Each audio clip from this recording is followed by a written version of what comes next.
Hey friends, if USB is not working on Windows 11 on Dell or any brand for that matter, then the solutions are as follows. First of all, right click on the start button, select settings from the menu, go to the Windows Update tab and click on check for updates or whatever options are available on the right pane to update the system to the latest drivers.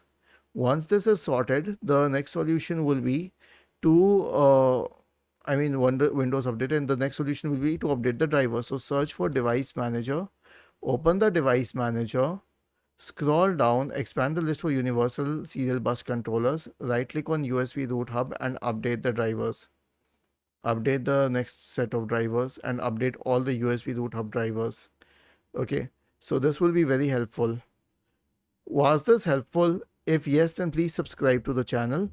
If not, then let us know in the comment section of the video on how we could help you further. Thank you for watching this video and have a nice day.